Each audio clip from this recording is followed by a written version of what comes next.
وشفيعنا ومولانا محمدا عبده ورسوله صلى الله عليه وعلى آله وأصحابه وأهل بيته أجمعين.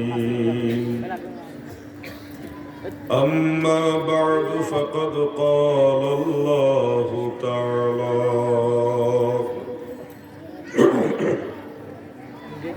إن الله وملائكته يصلون على النبي يا أيها الذين آمنوا صلوا عليه وسلموا تسليما. يا اللهم صل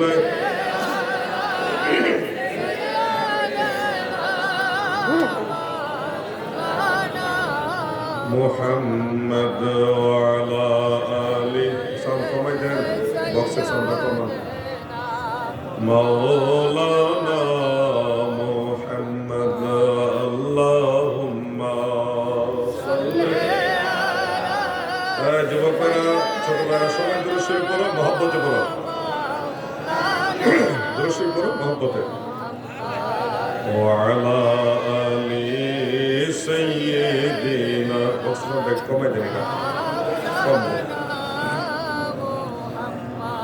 গহরে মুসলিম গণ নবী গুণ গাওরে পরাণ ভরিয়া সবে সাল্লে আলা গাওরে। আল্লাহুম্মা সাল্লি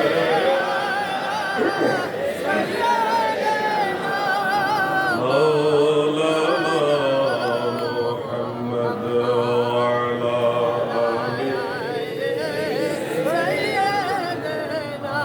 مولانا اسم جات الله الله الله الله الله الله الله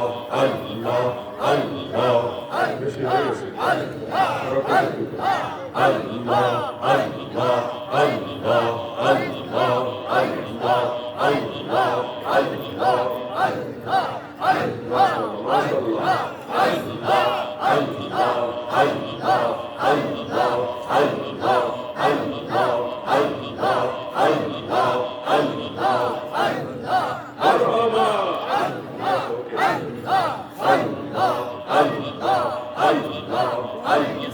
Allah,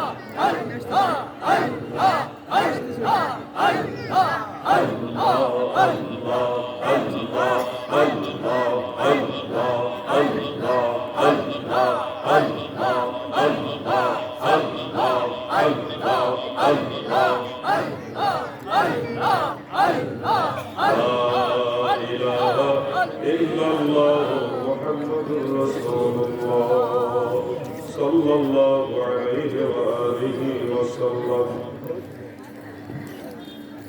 ঐতিহ্যবাহী গৌরনদী থানাধীন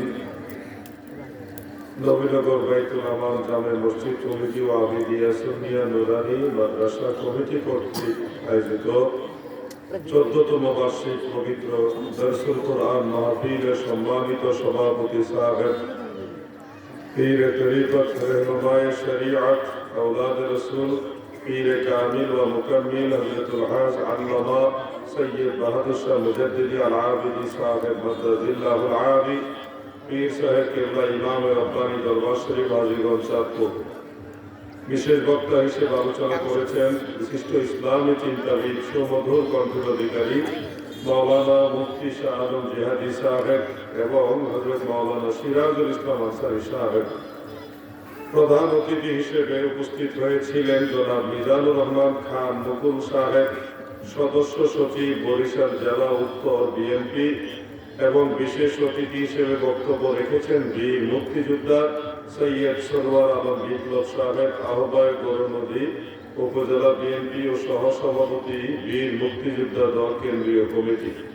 এছাড়াও অন্যান্য ওলামায়ে কেরাম, অতিথিবৃন্দ, দীঘার সুশিক্ষিত সমাজ, প্রাণপ্রিয় সুন্নি তরিকতপন্থী মুমিন মুসলমান ভাইয়েরা, পর্দার আড়ালের মা ও বোনেরা, সকলের প্রতি আন্তরিক অভিনন্দন, মোবারকবাদ।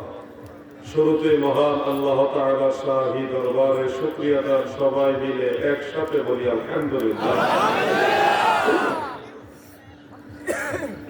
পরম দয়ালু, মেহেরবান, সর্বশক্তিমান, মহাপরাক্রমশালী, প্রেমময়, দয়াময় আল্লাহ জাল্লা শানুহু আম্মা নওয়ালুহুর রহমতের দুয়ারে আরো শুকরিয়া আদায় করি যে দয়াল আল্লাহ দয়া করে আমাদের মতো নালায়েক, নাচিজ, অধম, অযোগ্যদেরকে ইনার হাবিব নবী সরকারে দু জাহা সৈয়দুল মুরসালিন শাফিউল মুজনিবিন রাহমাতুল লিল আলামিন, আমাদের দয়াল নবী, যিনি নবীদেরও নবী, রাসূলদেরও নবী, ফেরেশতাদেরও নবী, আরশ, কুরসি, লৌহ কলমের নবী, কুল কায়নাতের নবী, আমার আল্লাহ বলেন আমার নবী। সুবহানাল্লাহ।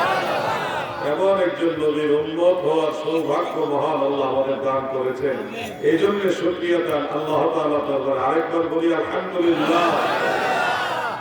প্রিয় হাজিরিন, আমি সবসময় একটা কথা বলি যে আল্লাহ তাআলা আমাদেরকে দয়া করে, তিনি দয়া করে আমাদেরকে আখিরি নবীর উম্মত বানাইছেন। বস্তুত আখিরি নবী রাহমাতুল লিল আলামিন নবীর উম্মত হওয়ার কোন যোগ্যতা আমাদের নাই। আল্লাহ যদি আমাদেরকে ইদ্রিস নবীর উম্মত বানাইতেন, আইয়ুব নবীর উম্মত বানাইতেন, সেই মূসা নবী, নবী হারুন আলাইহিস সালাম ওনাদের উম্মত বানাইতেন, আমাদের কিছুই করার ছিল না। আল্লাহ আমাদেরকে আখিরি নবী, সব নবীদের নবী, রাহমাতুল লিল আলামিন নবীর উম্মত বানাইছেন। এতে করে দেখেন আগের নবীর উম্মতেরা সেই কবে ইন্তেকাল হয়ে কবর জগতে আলমে বারজাকে আছে, আর আমরা দুনিয়াতে সব নবীর উম্মতের শেষে দুনিয়াতে আসছি। দুনিয়াতে যদিও সবার পরে আসছি, কিন্তু আখিরাতে হাসরের ময়দানে সবার আগে আল্লাহ আমাদেরকে জান্নাতে দিবে। কত ভালোবাসে আল্লাহ আমাদেরকে। যদি আপনাকে আল্লাহ ভালো না বাসতেন তাহলে সবার শেষে দুনিয়া পাঠাইয়া সবার আগে জান্নাতে দিত। এটা মহান আল্লাহ তাআলার দয়া। দমে দমে ডাকো তারে, দমে দমে ডাকো তারে, একদম হইল না। আল্লাহ তোমায় ভালোবাসে, মাওলা তোমায় ভালোবাসে, তুমি তারে ভইল না। যে যাহারে ভালোবাসে সে তো প্রভু ভুলে না। আমরা এই জন্য আল্লাহ শুকরিয়া আদান আরেকবার বলি আলহামদুলিল্লাহ।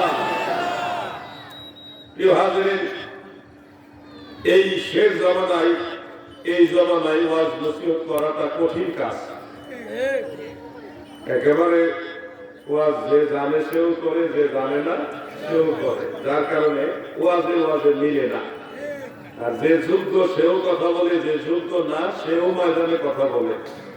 নাসেক মানসুব জানে না সেও মুফাসসিরে কোরআন সেজে তাফসীর করতেছে। নাসেক মানসুব কি এটা তো আপনারা বুঝেন না অনেকে। নাসেক মানসুব হলো কুরআনুল কারীমের কিছু আয়াতের হুকুম আল্লাহ তাআলা রহিত করে দিয়েছে, তেলাওয়াত আছে, কিন্তু এই আয়াত দিয়ে দলিল দেওয়া যাবে না। এই আয়াতগুলিকে বলা হয় নাসেক আয়াত। বক্সটা মনে হয় একবার বন্ধ হয়ে গেছে, এটা বন্ধ হয়ে গেছে একবারে। প্রিয় ভাইরা, এই বিষয়গুলোর জ্ঞান যাদের আছে, যেমন একজন ডাক্তার প্রেসক্রিপশন দেওয়ার আগে তাকে অবশ্যই এমবিবিএস পাস করতে হবে। এমবিবিএস পাস করলেই সে মেডিকেলে টিচার হইতে পারে না, সে ডাক্তার হিসেবে মানে যোগ্য না। এমবিবিএস পাস করলেই হবে না। আবার যারা সিনিয়র ডাক্তার আছে তাদের সাথে প্র্যাকটিস করতে হবে। প্র্যাকটিস করে একটা সময় গেলে তখন সিনিয়র ডাক্তাররা বলবে তুমি এখন থেকে চিকিৎসা করো। একজন ব্যক্তি যখন এলএলবি পাস করে অ্যাডভোকেট হয়, তারপরেও কিন্তু তাকে কোর্টের মধ্যে মামলা লড়াই করার জন্য পারমিশন দেওয়া হয় না। যদিও সে এলএলবি পাস করছে, সে সিনিয়র অ্যাডভোকেটের সাথে প্র্যাকটিস করতে হবে, কিছুদিন বাস্তব জ্ঞান অর্জন করতে হবে। এরপরে অ্যাডভোকেটদের আলাদা একটা সংগঠন আছে, ওই সংগঠন থেকে তাকে চূড়ান্ত পর্যায়ে অনুমতি দেওয়া হবে, এখন থেকে তুমি আইনি লড়াই করতে পারো। কিন্তু আমাদের দেশে কিসের এমবিবিএস পাস আর কিসের এলএলবি পাস, কামেল পাস করার আগে ওই ওয়াজ শুরু করে দেয়। অথচ নিয়ম ছিল কামেল পাস করবে, কামেলে হাদিস শেষ করবে, তারপরে তাফসির শেষ করবে, তারপরে ফিকহ শেষ করবে। এরপরে কমপক্ষে 3টা সাবজেক্ট পড়ার পরে সিনিয়র আলেম যারা, বয়োজ্যেষ্ঠ প্রবীণ আলেম যারা, তাদের সোহবতে কমপক্ষে 2 বছর থাকবে। কমপক্ষে 2 বছর সিনিয়র আলেমদের সাথে থেকে প্র্যাকটিক্যালি ধর্মের মাসআলাগুলি শিখবে।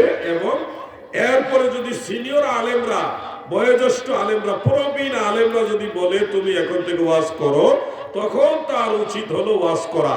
আর এখন দাখিল আলেম পাস কইলে মুফাসসিরে কোরআন, তাদের ওয়াজের সাথে আবার দেখবেন আমারটা মিলবো না, বা পুরান আলেমদেরটা মিলে না। মিলবো কেমনে ভাই? একটা তো যোগ্য আলেম, আর একটা নতুন আলেম। অযোগ্য বললেও তো বিপদ। নতুন আলেম তো, নতুন আলেম আর পুরান আলেম দুইটা তো এক না। একজন ফার্মাসিস্ট, আরেকজন হলো এমবিবিএস ও পাস করছে, আবার যে কোনো একটা সাবজেক্টে মেডিকেল সায়েন্সে সে পিএইচডিও করছে। ওই ব্যক্তি আর আপনার ফার্মাসিস্টের, মানে ফার্মেসির ওষুধ বিক্রেতা, দুইটা তো এক না ভাই। এই জন্য অনেক বক্তা, কিন্তু ওয়াজ এখন একজনের সাথে আরেকজনের মিলে না। আমরা আপনাদেরকে যে দিক নির্দেশনাটা দিব, এটা কোরআনুল কারীম থেকে আল্লাহ তাআলা যেটা দিয়েছেন সেটা আপনাদের বলি। আল্লাহ তাআলা ছোট্ট একটা অংশ আমাদেরকে বলেছেন, ওয়াত্তাবি সাবিলা মান আনাবা ইলাইয়া। কোরআনের আয়াত, তোমরা সেই রাস্তা অনুসরণ করো যেই রাস্তার মানুষগুলি আমি আল্লাহর দিকে সন্তুষ্ট চিত্তে চলে আসে। অর্থাৎ আল্লাহওয়ালা বান্দা যারা ছিল, বড় বড় ইমাম ছিল ধর্মের, ইসলাম ধর্মের বড় বড় গভীর, মানে মনীষী ছিল, বড় বড় গভীর জ্ঞানের অধিকারী ইমাম ছিল, তারা যেই পথে ছিল তোমরা ওই পথ অনুসরণ করো। এটা আল্লাহর আদেশ, এটা আল্লাহর আদেশ। এজন্য প্রবীণ আলেমদেরকে যখন আপনি একটা প্রশ্ন করবেন, জিজ্ঞাসা করবেন, তিনি রায় দেওয়ার আগে আগের আলেমদের সাথে মিল রেখে তারপর একটা রায় দিবে। কিন্তু নতুন হুজুর যে আসছে, ওনাকে জিজ্ঞাসা আগের আলেমদের কে কি বলছে এটা তো সে জানেই না। সে নিজেই এখন ইমাম হয়ে যাবে এবং বলবে এটা এমনি করবেন। তখন তো বেজালটা লাগে। আগের হুজুরের সাথে এখন আর হুজুরের মিলে না কেন? মিলার মতো ক্যাপাসিটি নতুন হুজুররা নাই। দেখেন না, অনেকে বলে না যে বাপ দাদা এমনি নামাজ পড়ছে, এখন আমরা একটা মিলে না কেন? এমন একটা বেজাল লাগে না? মিলবো কেমনে? আগে বাপ দাদার যুগে যারা আলেম ছিল, তারা কিন্তু ছোটখাটো আলেম ছিল না, অনেক বড় বড় আলেম ছিল, ঠিক কিনা ভাই? আজ থেকে 50-60 বছর আগেও সাধারণ মোল্লা মুন্সি তাদের ওয়াজ করা আমরা দেখি নাই। বয়স যারা একটু আছে তারা দেখবেন, আগে মসজিদের ওই যে মুয়াজ্জিন বা অল্প লেখাপড়া মৌলভী সাহেব, ওনাদের কিন্তু ওয়াজের মঞ্চে দাওয়াত করা হতো না, কারণ ওনারা মৌলভী, ওনারা মাওলানা হয় নাই। মাওলানা হইলে তখন ওয়াজ করার অনুমতি ছিল। আর এখন দাখিল পাস করলে সে নিজের নামটা আরবিতে এখনো পারে না লিখতে, সেও এখন ওয়াজ করে। তো মিলবে কিভাবে? আগের ইসলাম আর এখনের ইসলামটা আলাদা না, ইসলাম একটাই, কিন্তু আগের আলেম আর এখনের আলেমের মধ্যে বেশ। বাপ দাদা মরে গেলে আগে 60 দিনে 40 দিনে দোয়ার আয়োজন করছেন না? এখন দেখবেন নতুন হুজুর আসছে, তারা বলবে এইগুলি করা যাবে না, কোরআন হাদিসে নাই।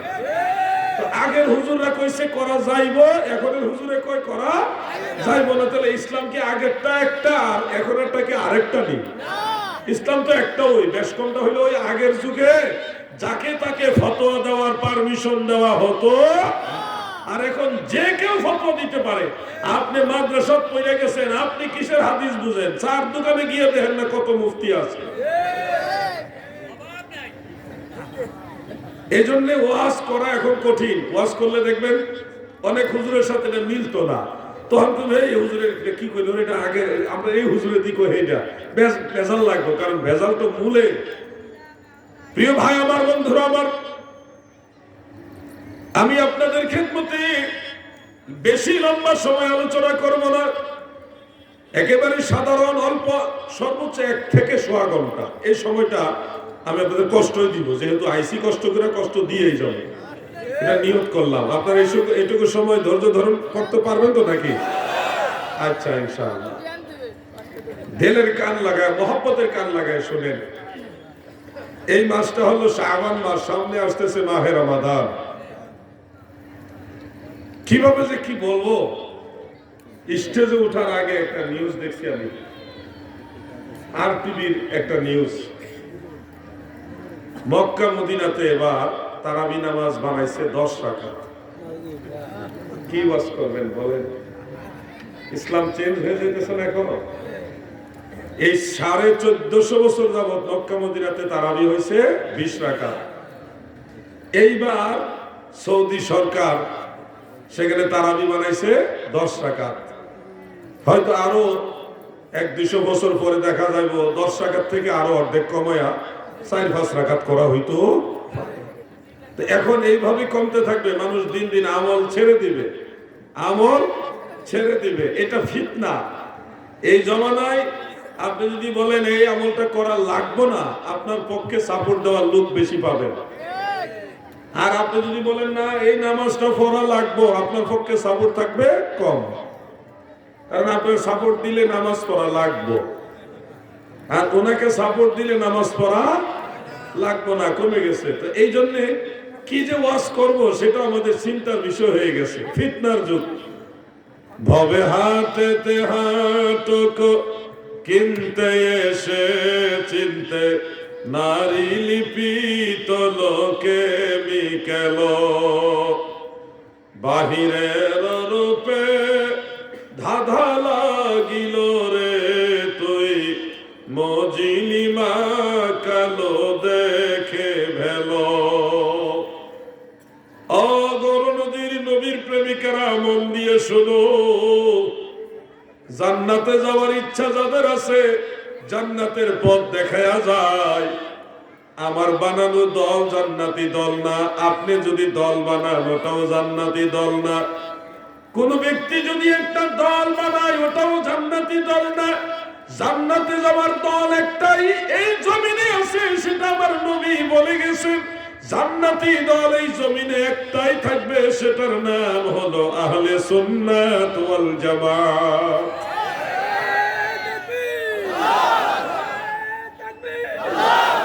এই আহলে সুন্নাত ওয়াল জামাত ছাড়া বাকি যত দল বের হবে সব মানুষ বানাইছে।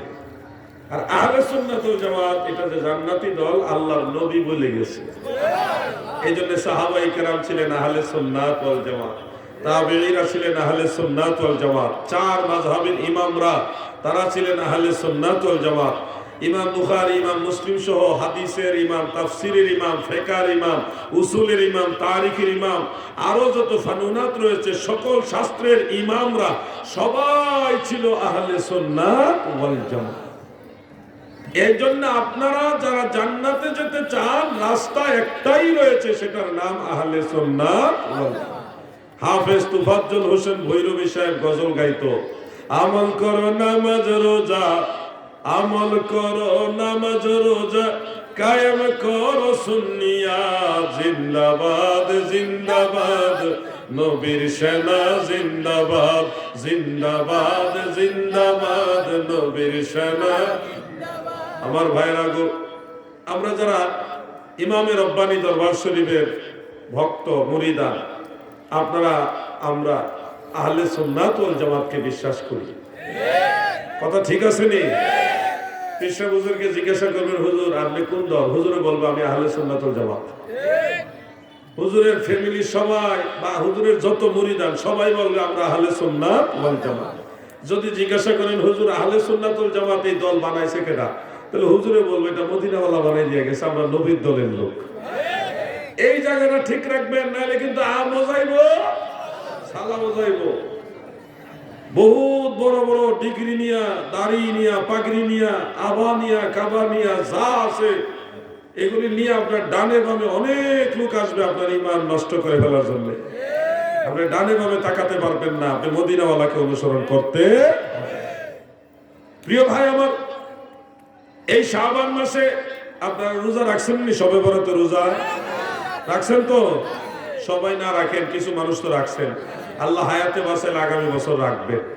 এখন আপনারা যদি একটু লক্ষ্য করেন দেখবেন যে কিছু মানুষ সবে বরাতই মানে না, রোজা তো রাখেই না, সবে বরাতই মানে না, এরকম আছে না?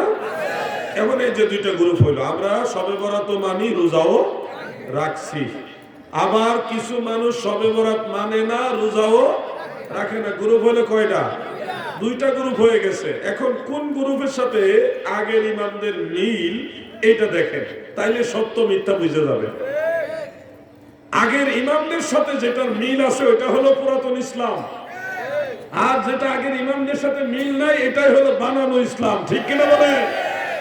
আমি আপনাদেরকে একটা দলিল বলবো, যে দলিলটা হাফেজ ইবনু তাইমিয়া তার মাজমুয়ে ফাতাওয়ার মধ্যে উল্লেখ করেছেন এইভাবে, ওয়া নুকিলা আন তাইফাতিন মিনাস সালাফ আন্নাহুম কানু ইউসাল্লুনা ফিহা আই ফি লাইলাতিন নিসফ মিন শাবান। সুবহানাল্লাহ। ইবনু তাইমিয়া এক জামাত সালাফদের কাছ থেকে রওয়ায়াত নকল করেছেন, এগুলি উল্লেখ করে তিনি বলতেছেন যে সালাফদের এক জামাত তিনারা লাইলাতুল নিসফ মিন শাবানে শবে বরাতে ওনারা রাত জেগে মসজিদে কিংবা ঘরে নামাজ আদায় করতেন। সুবহানাল্লাহ। এমনকি ইবনে মাজাহ শরীফের মধ্যে হাদিস রয়েছে এইভাবে, আন আলী ইবনে আবি তালিব রাদিয়াল্লাহু তাআলা আনহু قال قال رسول الله صلى الله عليه وسلم اذا كانت ليله النصف من شعبان فقوموا ليلها وصوموا نهارها الى اخر। আল্লাহর হাবিব বলেন, উম্মতেরা শোনো, যখন লাইলাতুন নিসফ মিন শাবান আসবে, মানে শবে বরাত যখন আসবে, তখন তোমরা দিনের বেলায় রোজা রাখো, রাতের বেলায় নফল নামাজ পড়ো। আমার দয়াল নবী নামাজের কথাও বললেন, রোজা রাখার কথাও বললেন, এটা হাদিসে রাসূল। আর সলফে সালেহিন ওনারা রাত জেগে ইবাদত করেছেন, অনেকগুলি riwayat দ্বারা প্রমাণিত। ইমাম আযম আবু হানিফা রাহমাতুল্লাহ আলাইহি, আমাদের মাযহাবের ইমাম, উনি নিজেও শবে বরাতের রাতে নামাজ পড়তেন। সুবহানাল্লাহ। তাহলে আমরা যে নামাজও পড়ি, রোজাও রাখি, আমাদের তো আগের ইমামের সাথে মিল আছে না নাই? কিন্তু যারা বলতেছে নামাজও পড়া যাবে না, রোজাও রাখা যাবে না, শবে বরাতই নাই, তাদের কথার সাথে আগের ইমামদের মিল। এখানে পার্থক্য হয়ে গেছে যে এই নামাজের বিরোধী, রোজার বিরোধী, এটা হলো নতুন গ্রুপ। এটা কি গ্রুপ? নতুন গ্রুপ। এরা বিদআত, অরিজিনাল বিদআত হলো তারা। আর আমরা যা আমল করি এটা তো ফরজ না, নফল। এটা কি? নফল। যারা পারে আমল করবে, যারা পারে না আমল করবে না, গুনাহ হবে না। কিন্তু আমল করা উচিত কিনা আপনারা বলেন তো? এইভাবে চলে আসতেছে সামনে মাহে রমাদান, শবে বরাত গেল, মাহে রমাদান আসতেছে। কত কষ্টের ব্যাপার। আমি মঞ্চে ওঠার আগে নিউজটা দেখে স্তব্ধ হয়ে গেছে। তারাবি নামাজ হারামাইন শরীফাইনের মতো জায়গায় অর্ধেক কমায় দেওয়া, 10 রাকাত বানায় দেওয়া, এটা কোন আয়াতের আলোকে? কে ওহী নাযিল করলো ওনাদের কমাইবার জন্য? কে বললো ওনাদেরকে অর্ধেক নামাজ বাদ দিয়ে দেওয়ার জন্য? এই এখতিয়ার ওনাদের কারা দিল? কে দিল? গোটা পৃথিবীর ইসলামটাকে তারা মানে বিকৃত করে দিচ্ছে। এটা কিয়ামতের আলামত। এটা কি কিয়ামতের আলামত? মনে রাখবেন, তারাবি নামাজ 20 রাকাত, এটাই সুন্নতের বাইরে কোনো কথা চলবে না। যুবক ভাইরা আমার, আমি জানি গৌর নদীতে কিছু ভাইরা বের হয়েছেন যারা তারাবি নামাজ 20 রাকাত মানেন না। 8 রাকাত তারাবি পড়ার জন্য বড় চেষ্টা করেন। আপনাদেরকে বিনয় করে ভালোবেসে বলে যায়, যুবক ভাইরা গো, আজকে একটা সহিহ হাদিস আমি শোনাবো, যে হাদিস থেকে সুস্পষ্ট ভাবে উল্লেখ রয়েছে আল্লাহর হাবিব রাহমাতুল লিল আলামিন নবী মাহে রমাদানে তারাবির নামাজ 20 রাকাত পড়েছে। নবীজি যত রাকাত পড়ছে আমরা তত রাকাত পড়ব। আপনারা কি বলেন? মুরব্বিরা, যুবক ভাইরা কি বলেন? আল্লাহর নবী যত রাকাত তারাবি পড়ছে আমরা তত রাকাত। বরিশালের নবীর প্রেমিকারা গো, দিলের কান লাগায় শুনো, রাহমাতুল লিল আলামিন নবী তারাবির নামাজ 20 রাকাত পড়েছেন। এই মর্মে সহিহ হাদিস রয়েছে যে কিতাবটার মধ্যে, সেই কিতাবের নাম হলো মাশিখাতুল বাগদাদিয়া। মাশিখাতুল বাগদাদিয়া সেই কিতাবের নবম খণ্ডের মধ্যে সম্পূর্ণ বিশুদ্ধ সনদে এই হাদিসখানা উল্লেখ রয়েছে। এই কিতাবটা খতিবে বাগদাদি রহমাতুল্লাহ আলাইহির সমসাময়িক একজন মুহাদ্দিস হাফিজুল হাদিস ইমাম আবু তাহের আহমদ আল ইসফাহানি রহমাতুল্লাহ আলাইহি তিনি হাদিসটা কোট করেছেন, বর্ণনা করেছেন। সেখানে স্পষ্ট উল্লেখ রয়েছে এইভাবে, আন জাবির রাদিয়াল্লাহু তাআলা আনহু قال أن رسول الله صلى الله عليه وسلم خرج ليلة في رمضان فصلى بالناس 24 ركعة سبحان الله। হযরত জাবির ইবনু আব্দুল্লাহ রাদিয়াল্লাহু তাআলা আনহু বলেন, আমার দয়াল নবীজি মাহে রমাদানের রাত্রি বেলায় মসজিদ নববী শরীফে সাহাবীদের কাছে বের হলেন। বের হয়ে সাহাবীদেরকে সাথে নিয়ে জামাতের সাথে 24 রাকাত নামাজ আদায় করলেন। জামাতের সাথে 24 রাকাত।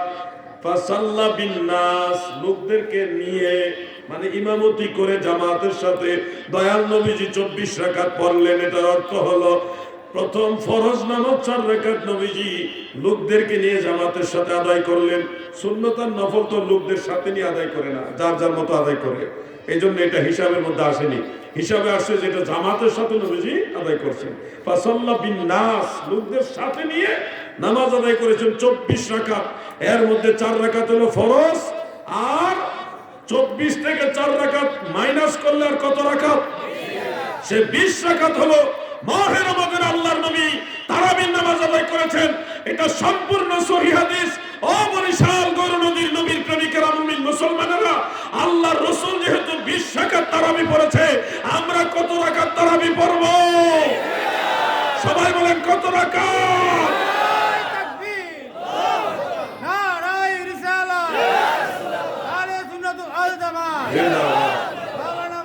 আমার নাম না, আল্লামা সৈয়দ বাহাদুর শাহ মুজাদ্দিদি সাহেব, ইমামে রব্বানি দরবার শরীফ।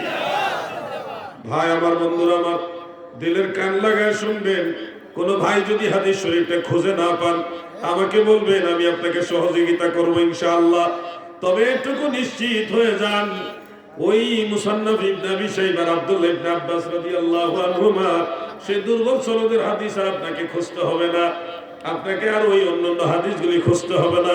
এবার সরাসরি সহিহ মারফু মুত্তাসিল হাদিস থেকে পেয়ে গেলাম রাহমাতুল লিল আলামিন নবী তারাবি পড়েছেন 20 রাকাত। এই জন্য পরবর্তীতে দয়াল নবীর সাহাবারা সর্বসম্মতিক্রমে তারাবি পড়েছে 20 রাকাত। যেমন আরেকটা হাদিস রয়েছে ইমাম আবু বকর বাইহাকি রাহমাতুল্লাহ আলাইহির লেখা দুইটা কিতাবের মধ্যে, একটা হলো মারিফাতুস সুনান ওয়াল আসার, আরেকটা হলো সুনানুল কুবরা লিল বাইহাকি। এই দুই কিতাবের মধ্যে দুইটি সূত্রে আরেকটা সহিহ হাদিস রয়েছে। এই হাদিসটাকে সহিহ বলেছেন ইমাম মুহিউদ্দিন নববী রাহমাতুল্লাহ আলাইহি তার খুলাসা কিতাবের মধ্যে। ইমাম বদরুদ্দিন আইনি রাহমাতুল্লাহ আলাইহি উমদাতুল কারির মধ্যে হাদিসটাকে সহিহ বলেছেন। হাফেজ জাইনুদ্দিন ইরাকি রাহমাতুল্লাহ আলাইহি আত-তারহুত তাসরিফ ফি শারহ তাকরিব সেই কিতাবের মধ্যে হাদিসটাকে সহিহ বলেছেন। হাফেজ জালালউদ্দিন সুয়ুতি রাহমাতুল্লাহ আলাইহি আল হাবিলিল ফাতাওয়ার মধ্যে হাদিসটাকে সহিহ বলেছেন। হাফেজ ইবনু হাজার আসকালানী রাহমাতুল্লাহ আলাইহি বুখারী শরীফের শরহ ফাতহুল বারির মধ্যে হাদিসটাকে সহিহ বলেছেন। ইমাম মোল্লা আলী কারি রাহমাতুল্লাহ আলাইহি মিরকাতুল মাফাতিহ শরহ মিশকাতুল মাসাবিহ সেই কিতাবের মধ্যে হাদিসটাকে সহিহ বলেছেন। ইমাম শিহাবউদ্দিন কাস্তালানী রাহমাতুল্লাহ আলাইহি মাওয়াহিবুল্লাহ দুনিয়া এবং ইরশাদুস সারি এই দুই কিতাবের মধ্যে হাদিসটাকে সহিহ বলেছেন। ইমাম আব্দুল বাকি জুরকানি শরহে জুরকানি আলাল মাওয়াহিব সেই কিতাবের মধ্যে হাদিসটাকে সহিহ বলেছেন। আর অন্যান্য ইমামরা এটাকে সহিহ বলেছেন। হাদিসের মূল মতনটা হলো এইভাবে, আন সাইব ইবনে ইয়াজিদ রাদিয়াল্লাহু তাআলা আনহু قال كانوا يقومون في عهد عمر بن الخطاب رضي الله تعالى عنه في شهر رمضان 20 ركعة سبحان الله হযরতে সাঈদ ইবনে ইয়াজিদ দয়াল নবীজির সাহাবী, তিনি বলেন হযরত ওমর রাদিয়াল্লাহু আনহুর খেলাফতের আমলে আল্লাহর নবীর যত সাহাবী ছিল তারা সবাই একসাথে ঐকমত্য পোষণ করে 20 রাকাত তারাবি পড়েছেন। হাফেজ ইবনু আব্দুল বার রাহমাতুল্লাহ আলাইহি আল ইস্তিসকার এবং আত-তামহিদ এই কিতাবের মধ্যে উল্লেখ করেছেন যে সাহাবীদের এই আমলটা ছিল বিলা খিলাফিন বিগাইরে খিলাফিন মিনাস সাহাবা, সাহাবীদের মধ্যে কোনো ধরনের মতানৈক্য ছাড়া সর্বসম্মতিক্রমে 20 রাকাত তারাবি পড়েছেন। অতএব আল্লাহর নবী 20 রাকাত পড়েছেন, সেই ধারাবাহিকতায় প্রিয় নবীজির সকল সাহাবারা 20 রাকাত তারাবি পড়েছেন। সেই 20 রাকাত তারাবিকে যারা কমাইতে চায় তারা কখনো নবীর দলের লোক হতে পারে না। এরা হলো আমল চোর, এরা সেই নবীর গুরু যারা আমল কমায়া কমায়া মানুষের আমল নষ্ট করে ইবলিসের এজেন্ডা বাস্তবায়ন করে। ঠিক কিনা বলে? একেবারে সহজ করে বললাম, তারাবি নামাজ 20 রাকাত।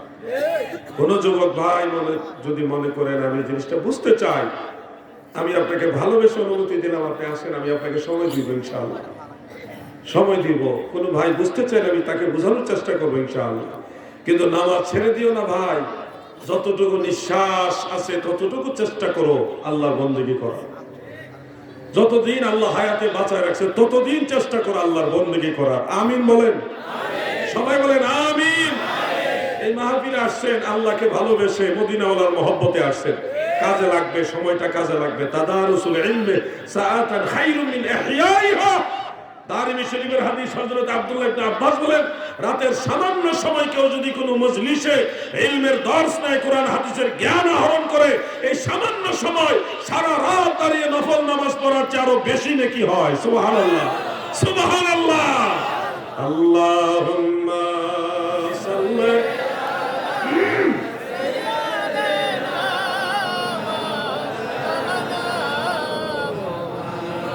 ওয়া আলা আলি সাইয়্যিদিনা। মাইকটা খুব ভালো মাইক, মাশাআল্লাহ। আল্লাহুম্মা সাল্লি, মাশাআল্লাহ।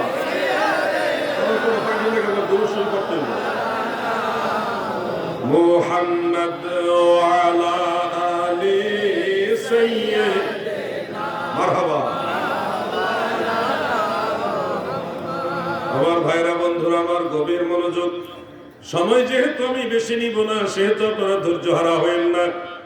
এই প্রত্যেকটা মিনিটে আমি প্রয়োজনে কিছু কথা বলবো, কোনো কমেডিয়ান সিস্টেমে আপনাদের মনোরঞ্জন দিয়ে টাইম নষ্ট করবো না। খুব মনোযোগ, সময় কম, কাজ বেশি, এই জিনিসটা খেয়াল রাখতে হবে। আমাদের হায়াত কম, হায়াত কম। গড়ে যদি 60 বছর হায়াতে বেঁচে থাকেন, 60 বছরের মধ্যে 10-12 বছর তো আমরা শিশুকালে কাটায় দিই। তোমার বয়স কত? 12। মাশাআল্লাহ। নামাজ কালাম তো পড়ো না? পড়োনি?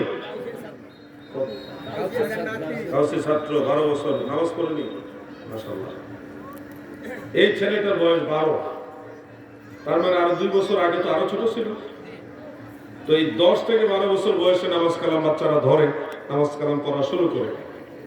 সাধারণত 8-10 বছর কিন্তু নামাজ কালাম বুঝে না, ধর্ম তখন বোঝার মতো জ্ঞান হয়নি, যার কারণে 10-12 বছর মানুষের চলে যায় ইবাদত বন্দেগী ছাড়া শিশুকালে।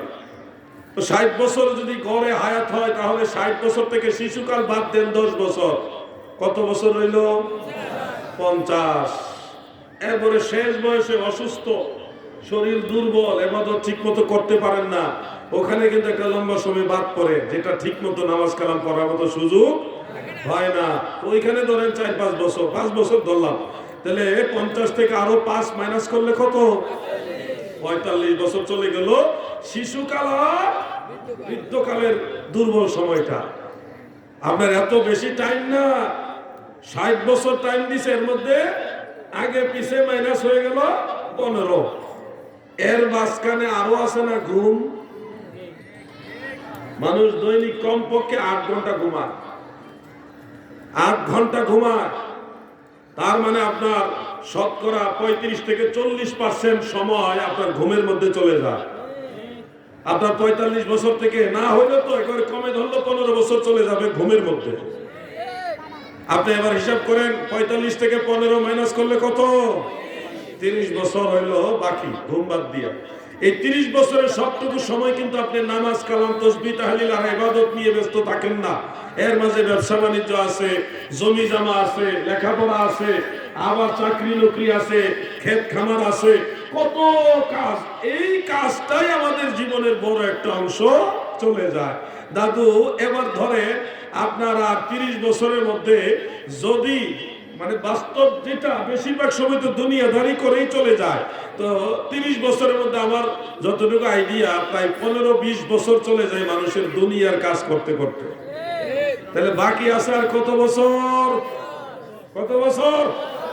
10 থেকে 15 বছর টাইম পাবেন নামাজ সহ ইবাদত করে আল্লাহর জন্য সময় ব্যয় করার। যত টাইম দেখেন অত টাইম না।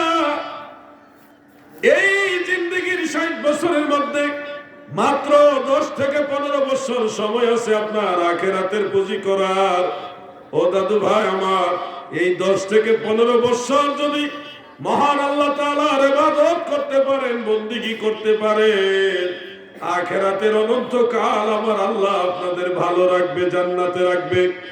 আর যদি এই সময়টা বিফলে কাটায় দেন, হেলায় হেলায় যদি জীবনের এই সময়টা নষ্ট করে ফেলে, আখিরাতে অনন্তকাল জাহান্নামের আগুনে জ্বলা লাগবে। কথা বুঝতে কষ্ট হচ্ছে আপনাদের?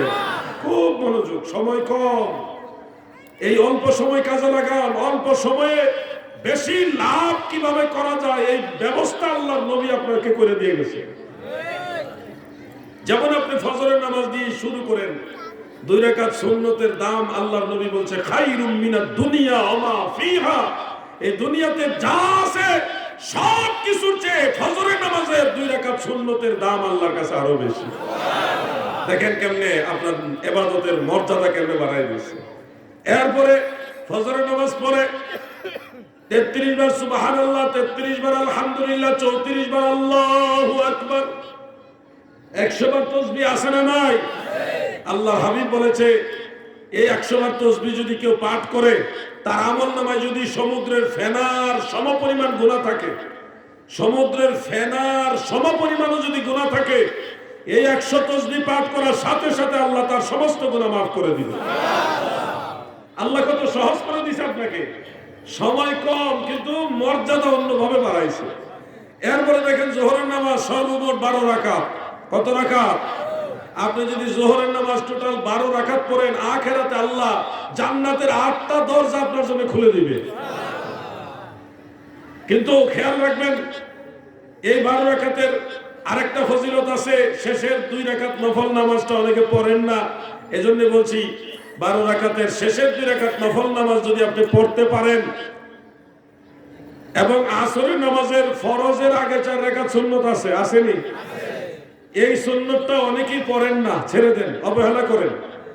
যদি এটা পড়েন, যোহরের শেষের 2 রাকাত নফল আর আসরের প্রথম 4 রাকাত সুন্নত, এই নামাজগুলি যদি আদায় করেন, নিয়মিত যদি আদায় করার চেষ্টা করেন, মাঝে মধ্যে মিস হয়ে গেছে এটা অন্য বিষয়, কিন্তু নিয়মিত চেষ্টা করতেছেন, আল্লাহর নবী বলেন হারামাল্লাহু বাদানাহু আলান নার, ওই ব্যক্তির শরীর জাহান্নামের আগুনের জন্য আল্লাহ হারাম করে দিবে। সুবহানাল্লাহ, সুবহানাল্লাহ। কত সহজ করে দিয়েছে আল্লাহ। আপনার 15 বছর, 10 থেকে 15 বছরের ভিতরে যদি এই আমলগুলি ঠিকমতো করতে পারেন, আখিরাতের পথ সহজ হয়ে যাবে আপনার। মাগরিবের পরে 2 রাকাত নফল নামাজ আছে না নাই? 3 রাকাত ফরজ, 2 রাকাত সুন্নাত, 2 রাকাত নফল, এই হলো সর্বমোট 7 রাকাত। এই 7 রাকাত নামাজ যারা আদায় করবে গো, এরপরে ধরেন এশারের নামাজ সর্বমোট 17 রাকাত। প্রথমে 4 রাকাত সুন্নাত, তারপরে 4 রাকাত ফরজ, এরপরে 2 রাকাত সুন্নাত, এরপরে 2 রাকাত নফল, তারপরে 3 রাকাত বিতির, তারপরে হলো 2 রাকাত নফল, এই হলো 17 রাকাত। তবে একটা আমল আমাদের অনেক মুসল্লি ভাই বাবারা অবহেলা করে, সেটা হলো বিতরের নামাজের পূর্বে 2 রাকাত নফল নামাজটা পড়ে না, সুন্নাত পড়েই বিতর করে ফেলে। অনেক সময় শরীর ক্লান্ত থাকে, ব্যস্ত থাকেন, পড়েন না, ওইটা মেনে নেওয়া যায়। কিন্তু অবসর থাকলেও এটা ছেড়ে দেন, এটা কিন্তু ঠিক না। যদি ছেড়ে দেন তাহলে আপনাদের কি ক্ষতি হয়? অগর নদীর নবীর প্রেমিকারা মন দিয়ে শোনো, আল্লাহর নবী বলেছে বেতেরের পূর্বে 2 রাকাত নফল নামাজ যদি আপনি আদায় করেন, মাগরিবের ফরজ সুন্নাত নফলের পরে যদি 2 রাকাত নফল নামাজ আপনি আদায় করেন, এই দুইটা আমল যদি যথাযথ আপনি ঠিক মতো আদায় করেন, সারা রাত দাঁড়িয়ে তাহাজ্জুদ নামাজ পড়লে যে সওয়াব, এর চেয়েও বেশি সওয়াব আল্লাহ এই নফল নামাজের কারণে দান করবে। কত দামি ইবাদত, কিন্তু আমরা অবহেলা করি। সারা রাত তাহাজ্জুদ পড়ার চেয়ে বেশি নেকি শুধুমাত্র এই নফল নামাজটা পড়লে। আল্লাহ যদি তৌফিক দেয় আমল করবেন না ইনশাআল্লাহ? সবাই বলেন ইনশাআল্লাহ। চেষ্টা করবেন দাদু, চেষ্টা না করলে তো হবে না। বছর ঘুরে একবার একটা রাতে লাইলাতুল কদর আসে না? বছর ঘুরে একটা রাত আসে লাইলাতুল কদর, যেটা কোরআন নাজিলের রাত। কোরআন নাজিলের রাত। আচ্ছা, আমি আপনাদের একটা প্রশ্ন করি, আপনারা উত্তর দিবেন। জানলে উত্তর দিবেন, না জানলে চুপ থাকবেন। সব কিছুই যে আপনার জানতে হবে এমন না। আমিও যে সব জানি তা না। আল্লাহ আমার যদ্দূর জানার তৌফিক দিয়েছে তদ্দূর জানি, আলহামদুলিল্লাহ। তো আমি আপনাদের একটা প্রশ্ন করি, করব না রাগ করবেন? এটা হলো মহব্বত, মানে আপনাদের আন্তরিকতাটা আলোচনার সাথে। এই যে দেখেন স্টেজে বয়ে ঘুমাইতেছে, এটা কেমন লইব না মুরাকাবা নাই।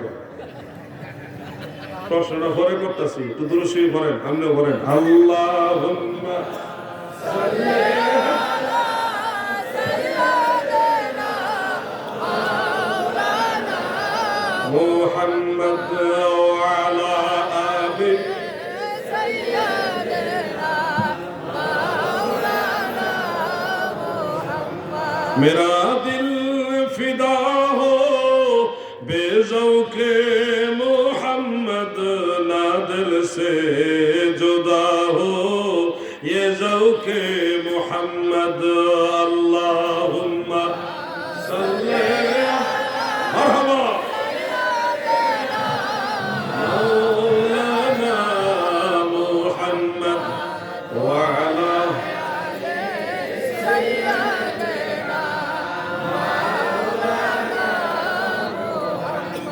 আমার ভাইরা, প্রশ্নটা কি যে করব কি প্রশ্ন? আপনারা তো জানেন কোরআন শরীফে আছে শাহরুর রমাদান আল্লাযী উনজিলা ফীহিল কুরআন। রমজান মাসে আল্লাহ তাআলা কোরআন নাযিল করছে, জানেন না? এটা কোরআনের আয়াত। আরেক আয়াত আছে ইন্না আনজালনাহু ফি লাইলাতিল কদর।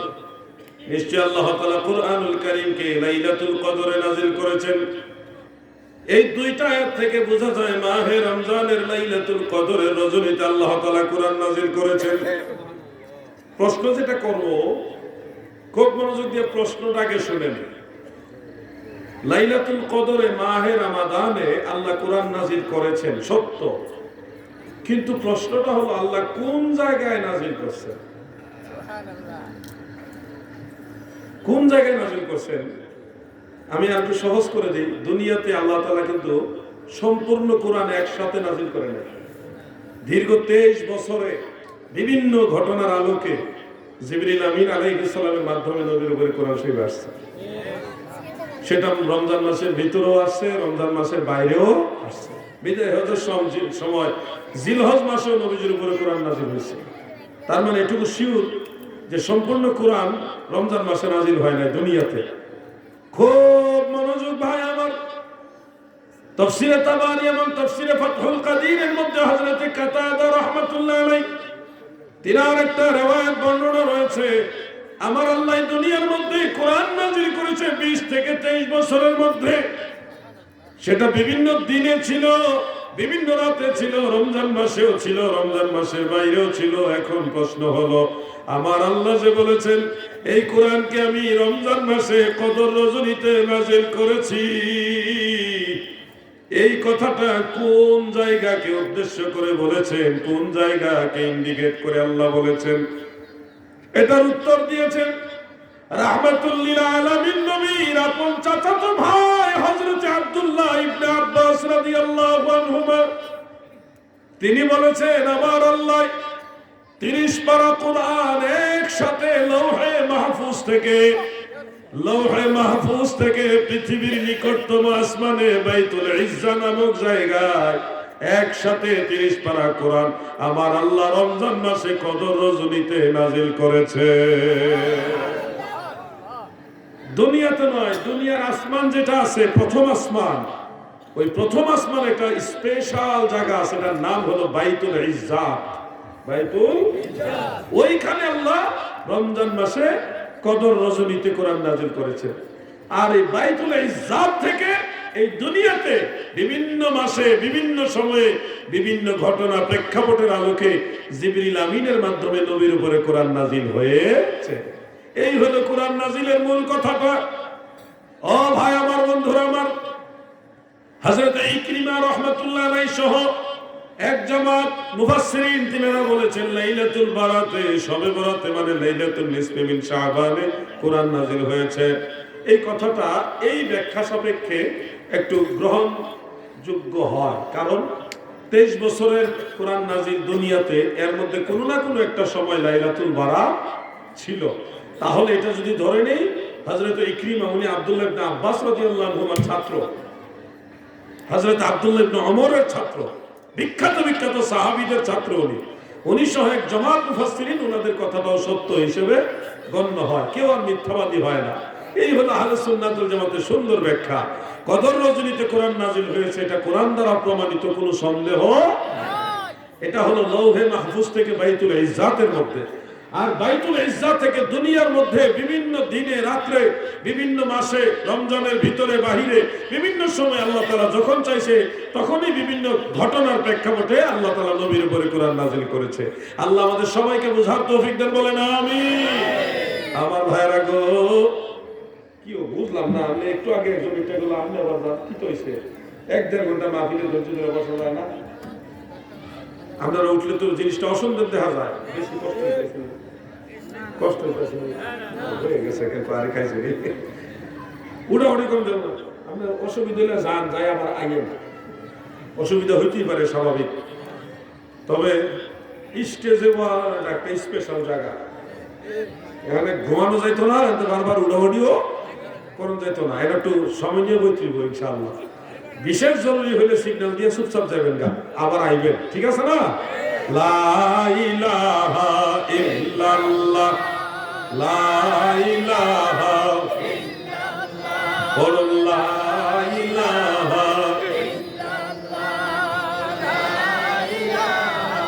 ইল্লাল্লাহ, লা ইলাহা ইল্লাল্লাহ, হক লা ইলাহা ইল্লাল্লাহ, মুহাম্মদ রাসূলুল্লাহ সাল্লাল্লাহু আলাইহি ওয়াসাল্লাম। এই যে কথাগুলি আমি আপনাদের সামনে তুলে ধরতেছি, এগুলি কিন্তু আমার বানানো কথা না, বড় বড় কিতাবে বড় বড় ইমামরা বিভিন্ন দলিলের আলোকে উল্লেখ করেছেন, সেই আলোকে আপনাদেরকে শোনাচ্ছি। আল্লামা আবেদ শাহ আল মাদানী রহমাতুল্লাহ আলাইহি তিনি আমাদেরকে এইভাবে কোরআন হাদিসের সঠিক জিনিসটা বুঝাইতেন, সঠিক রাস্তা দেখাইতেন। কথা ঠিক কিনা ভাই? যদি আবেদ শাহ আল মাদানী সহ এই ধরনের মহান আল্লাহর ওলিরা এই বাংলাদেশে না আসতেন, তাহলে ইসলামের যে মূল বিষয় আহলে সুন্নাত ওয়াল জামাত, এটা কিন্তু আমরা বুঝতে পারতাম। টুপিদারি সবারই আছে, কাদিয়ানীরাও টুপি দাড়ি ব্যবহার করে, নামাজ পড়ে, রোজা রাখে, হজে যায়, যাকাতও দেয়, তারাও কোরআন পড়ে, হাদিস পড়ে। কাদিয়ানী যারা, খারেজিরাও নামাজ পড়ে, রোজা রাখে, হজ করে, যাকাত দেয়, টুপি আছে, দাড়ি আছে, জুব্বা ব্যবহার করে। সকল বাতিল ফিরকা তাদের লেবাস দেখলো আপনার সন্দেহ হবে না এই লোকটা খারেজি। কিন্তু আপনাকে মনে রাখতে হবে, সুন্নি হইলো সব লেবাস আছে, আমল আছে, এখানে বেশ কমটা হয়েছে আকীদা নিয়া। আপনি যখন বলবেন নবী মরে গেছে, নবী মইরা পাসি পয়সা মাটির লগে মিশে গেছে, কথা যখন বলবেন তখন আপনার ঈমান থাকবে, কারণ আমাদের নবী মরা নবী না, জিন্দা নবী। বলেন আমাদের নবী কি নবী? জিন্দা নবী। প্রিয় নবীজির ইন্তেকাল মুবারক হয়েছে সামান্য সময়ের জন্য, রূহ মুবারক নিয়ে আবার ফেরত দেওয়া হয়েছে। মানে কুল্লু নাফসিন যায়কাতুল মাউত, এই কথাটা আল্লাহ তাআলা বাস্তবায়ন করলেন। পরে আবার আল আমবিয়াউ আহইয়াউ ফি কুবুরিহিম ইউসাল্লুনা, আল্লাহ রাসূল বলেছে সমস্ত নবীরা তিনাদের মাজার শরীফে সশরীরে জিন্দা। সুবহানাল্লাহ। বিশেষ অতিথি মহোদয় মুকুল সাহেব বলছেন, জর্ডানের কথা, ফিলিস্তিন, সিরিয়ার কথা বলেছেন, তারপরে ইয়ামানের কথা বলেছেন। তো আমি আলহামদুলিল্লাহ এই রাষ্ট্রগুলিতে গেছি এবং আগামী ঈদের পরে, এই রোজার ঈদের পরও আল্লাহ হায়াতে বাঁচাইলে ফিলিস্তিন, জর্ডান, মিশর, তারপরে ইরাক, এই কয়েকটা রাষ্ট্রে ইনশাল্লাহ আবার সফরে যাব, মসজিদুল আকসাতেও যাব ইনশাল্লাহ। আসলে বিশেষ অতিথি মহোদয় জজবাই বলছে তো এত সাহাবীর মাজার না ওখানে, বিশেষ কিছু সাহাবীদের মাজার ওখানে আছে। যেমন আবু উবাইদা ইবনুল জাররাহ রাদিয়াল্লাহু আনহুর মাজার আছে জর্ডানে। আর হযরত শুআইব আলাইহিস সালামের মাজার হলো জর্ডানে, নবীউল্লাহ, আল্লাহর নবী, ওনার মাজার আছে। হযরত ইউশা বিন নুন আলাইহিস সালামের মাজার হলো জর্ডানে। তারপর আসহাবে কাহাফের গুহা হলো জর্ডানে। সেখানে হযরত বেলাল রাদিয়াল্লাহু আনহুর একটা মাকাম আছে, মাজার না মাকাম। মাজার হলো সিরিয়ার রাজধানী দামেস্কে বাবু সগীরের কবরস্থানে। অসংখ্য মাজার ওখানে। নবীজির দুইজন স্ত্রীর মাজার হলো দামেস্কের বাবু সগীরের মধ্যে। উম্মে সালামা হযরতে উম্মে হাবিবা রাদিয়াল্লাহু তাআলা আনহুমা, তিনাদের দুইজনের মাজার ওখানে। হযরত বেলালের মাজারও ওখানে। হযরতে আমিরে মুআবিয়া রাদিয়াল্লাহু আনহুর মাজারও সেখানে। অনেক সাহাবীর মাজার আছে ওখানে, তাবী, অনেক বড় বড় ইমামের মাজার। তো আপনাদেরকে যেটা বলতে চাই, আপনারা সঠিক রাস্তাটা যাদের কাছ থেকে পাইছেন, সেই আহলে সুন্নাত ওয়াল জামাতের ইমাম এবং রাহবার যারা, তাদেরকে অনুসরণ করবেন। তারা আপনাদেরকে সঠিক আকীদা শিক্ষা দিবে। তারা কখনোই বলবে না যে নবীরা মরে গেছে। নবীদের মাজার শরীফের কাছে গেলে এখনো শরীরটা শিহরিয়ে ওঠে, কারণ এই মাজারে ওনারা সশরীরে জিন্দা। মাজারের ভিতরে ওনারা সশরীরে জিন্দা, নামাজ আদায় করে ওনারা মাজারের ভিতরে দাঁড়িয়ে দাঁড়িয়ে নামাজ আদায় করে। মেরাজের রাত্রে নবীজি বলেন, মারারতু আলা কবরি মূসা, মারারতু আলা কবরি মূসা ফি লাইলাতিল ইসরা ওয়া রাআইতু ওয়া হুয়া কায়িমুন ইউসাল্লি। মেরাজের রাত্রে মূসা নবীর মাজারের উপর দিয়ে আমি রাসূলুল্লাহ যখন অতিক্রম করি, দেখি উনি দাঁড়িয়ে দাঁড়িয়ে নামাজ আদায় করছে। আল্লাহ নবীরা দাঁড়ায় নামাজ আদায় করে। নবীরা কিরকম জিন্দা, সশরীরে জিন্দা। আপনারা হাজী সাহেব আছেন নাকি এখানে? মক্কা শরীফ গেছেন আপনারা? এই যে আমাদের হাজী সাহেব আছে, এখানেও আছেন হাজী সাহেব। আপনাদের জন্য এটা সুসংবাদটা এটা আপনারা লাভ করছেন। আমি যা শুনে দিতেছি, ইমাম নববী রহমাতুল্লাহ আলাইহি শরহে মুসলিমের মধ্যে উল্লেখ করেছেন, হাজী সাহেবরা যখন কাবা ঘর তাওয়াফ করে আরাফার ময়দানে বসে থাকে, সেখানে ইবাদত বন্দেগীতে মশগুল থাকে, মিনা মুজদালিফায় থাকে, সাফা মারওয়া সাই করে। এই সময়ে আল্লাহর নবী যারা আছে, 1,24,000 নবী এবং রাসূল রূহানি ভাবে এই হাজী সাহেবদের আশেপাশে বিচরণ করে এবং তারা হাজী সাহেবদের সাথে লাব্বাইক আল্লাহুম্মা লাব্বাইক এইভাবে তালবিয়া পাঠ করে। সুবহানাল্লাহ বলেন, সুবহানাল্লাহ বলেন। এটা একটা খুশনসিব না? আপনাদের সাথে আল্লাহর নবী যারা, তারা রূহানি ভাবে বিচরণ করছে। আপনারা যেমন পড়ছেন লাব্বাইক আল্লাহুম্মা লাব্বাইক, লাব্বাইক লা শারীকা লাক লাব্বাইক, ইন্নাল হামদা ওয়ান নি'মাতা লাক ওয়াল মুলক লা শারীকা লাক। এইভাবে তালবিয়া হাজী সাহেবরাও পাঠ করেছে। তাদের সাথে আল্লাহর নবীগণ, রাসূলগণ, তিনারাও রূহানি ভাবে তালবিয়া পাঠ করেছে। আপনার আশেপাশে তারা বিচরণ করেছে, আপনি হয়তো চিনেননি। মনে রাখবেন, আমরাও মানুষ, নবী রাসূলগণও মানুষ। তবে নবী রাসূলগণ আমাদের মতো মানুষ না। তিনারা এমন মানুষ যাদের সাথে কারো তুলনা চলবে না। কোনো বিষয় তুলনা চলবে না।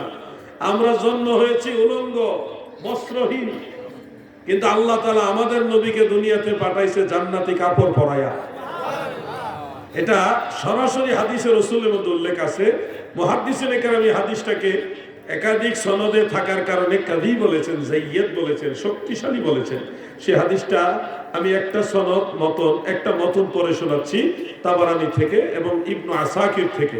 عن أنس بن مالك رضي الله تعالى عنه قال قال رسول الله صلى الله عليه وسلم من كرامتي على ربي أني ولدت مختنا ولم ير أحد سوءتي رواه الطبراني سبحان الله হযরত আনাস ইবনে মালিক বর্ণনা করেন আল্লাহর হাবিব বলেন উম্মতেরা শুনো আমার আল্লাহ তাআলা আমাকে অনেক বৈশিষ্ট্য দান করেছে আমি রাসূলুল্লাহ দুনিয়াতে খতনাকৃত অবস্থায় শুভাগমন করেছি আরেকটা রওয়ায়াত আছে নবীজির নাভি মুবারক কর্তিত অবস্থায় নবীজি দুনিয়াতে শুভাগমন করেছে আল্লাহর হাবিব বলেন ওয়ালাম ইউরা আহাদুন সাওয়াতি আমি রাসূলুল্লাহর লজ্জাস্থান দুনিয়ার কেউ দেখে না এখন আপনার প্রশ্ন হতে পারে তাহলে নবীজি শিশুকালে প্রস্রাব মুবারক পায়খানা মুবারকের সময় কিভাবে কাটিয়েছেন এগুলি পরিষ্কার করেছে কারা আপনার সেই প্রশ্নের উত্তর হাদিসে রয়েছে গো আপনি দেখেন শেখ আব্দুল হক মুহাদ্দিসে দেহলভী রাহমাতুল্লাহ আলাইহির মাদারিজুন নবুয়ত সহ আরো দুই একটা কিতাবের মধ্যে আমি রিওয়ায়াতগুলি পেয়েছি সেখানে উল্লেখ যখন হালিমাতুস সাদিয়া অথবা সুহাইবিয়া দাসী যখন আল্লাহর হাবিবকে পরিষ্কার পরিচ্ছন্ন করার জন্য যাইতেন অর্থাৎ তখন যখনই ওনাদের মাথার মধ্যে চিন্তাটা আসতেন যে রাসূল পাক আমাদের নবীজি প্রস্রাব মুবারক করছে কিনা পায়খানা মুবারক করছে কিনা শিশুকাল এই নিয়তে যখন ওনারা রাসূল পাকের কাছে যাইতেন যাওয়ার পরে দেখতেন কে যেন কিছুক্ষণ পূর্বে রাহমাতুল লিল আলামিন নবীকে পরিষ্কার পরিচ্ছন্ন করে আমার কাপড় পরায় গেছে অর্থাৎ ওনারা যাওয়ার আগে সব সময় আল্লাহ তাআলা কোন না কোন ফেরেশতা দিয়ে নবীজিকে পাক পবিত্র করে রেখে গেছে ধুয়ে মুছে পরিষ্কার করে গেছে দুনিয়ার কোন মানুষকে আল্লাহর হাবিবের লজ্জাস্থান দেখায় নাই সুবহানাল্লাহ আপনার কাছে এটা অসম্ভব কিন্তু মদিনাওয়ালার ব্যাপারে এটা সম্ভব নবীর ইজ্জত রক্ষা করেছে কে আল্লাহ স্বামী স্ত্রীর ক্ষেত্রেও রাসূল করিম সাল্লাল্লাহু আলাইহি ওয়াসাল্লামের স্ত্রীগণ নবীজির লজ্জাস্থান দুনিয়াতে কখনো দেখেননি যেটা ইবনে মাজাহ শরীফের মধ্যে উল্লেখ আছে আম্মা জান আয়েশা থেকে বর্ণিত মা নাযারতু আও মারাইতু ফারজা রাসূলিল্লাহি সাল্লাল্লাহু আলাইহি ওয়াসাল্লাম কাত্তু আম্মা জান আয়েশা বলেন দুনিয়ার মানুষ শুনো আমি আয়েশা চর্মচক্ষু দিয়ে কিংবা কল্পনার মাধ্যমে কিংবা সরাসরি হোক আর অস্পষ্ট হোক কোনোভাবেই আল্লাহর হাবিবের লজ্জাস্থান মুবারক দেখি নাই নবীজির স্ত্রীও বলে দিলেন অতএব রাসূল পাকের বিষয়টা ব্যতিক্রম তোমাকে দিয়ে নবীজিকে বিচার করলে হবে না আমার নবীর মতো কোন নবীও হতে পারে নাই ঠিক কিনা বলে ইব্রাহিম নবীও না ইসমাইল নবীও না আদম নবীও না কোন নবী আমার নবীর মতো না তিনি এমন নবী যিনি সব নবীদের নবী রাসূলদের নবী ফেরেশতাদের নবী কুল কায়নাতের নবী ঠিক কিনা বলে তোমার জন্যই বানায়া আছে আমার আল্লাহ এই সারাটা দুনিয়া গো